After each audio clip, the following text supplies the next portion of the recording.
overall theme of the economic survey, as has been the theme of the policies that the government has pursued, especially in these COVID years, the government has pursued a four-pronged approach: short-term support to the economy, especially to the vulnerable sections during these uncertain times, while keeping a firm eye on the medium-term fiscal stability. At the same time, never to let go of the opportunity that a crisis provides to initiate structural and supply-side reforms. The government has undertaken several measures as well. At the same time, as Sanjeev would walk you through, there has been considerable attention and emphasis on process reforms as well. So these are the four pillars of the government's approach in dealing with the COVID pandemic and also to prepare the economy for a post-pandemic world.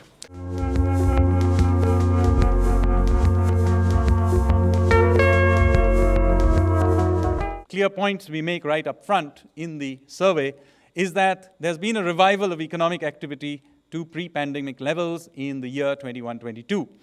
Then a sharp revival, a more shallow slowdown during the second wave. So even though there was the health cost of the second wave was much more severe, the economic cost of it, by almost all accounts, was much milder. But there was an impact, and then a subsequent revival.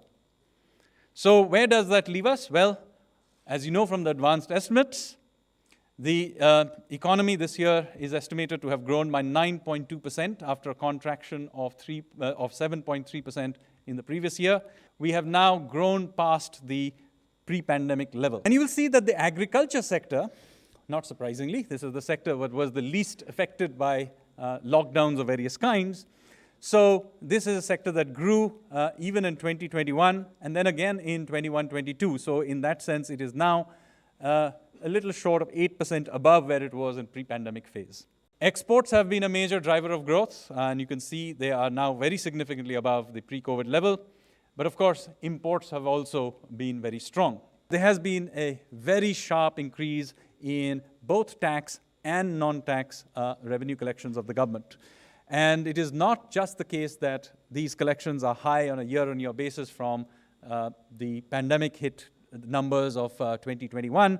They are actually very significantly above what they were pre-pandemic as well. So this is real, genuine boost to revenue collections of the government, which is great because this allows support for another leg of the government strategy, which is support for capital expenditure. And you can see that capital expenditure is now a level above where it used to be pre-pandemic. I mean, this was something that was ramped up very sharply through the second half of the last financial year as part of the demand push, but has, as you can see, been quite strong ever since. But the publicly available numbers for April to November clearly show that the fiscal deficit is not only below what it was for last year for the same period, but also below what it was in the pre-pandemic phase in nominal rupee terms.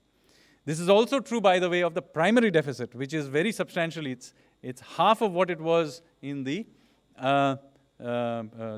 pre-pandemic period in rupee crore terms. So this is a very substantial correction. But you can see that April to November 2021 has been particularly good, with numbers coming in at just 46% of the full year number. So this is a particularly good performance. Also important to note how strong the capital markets have been.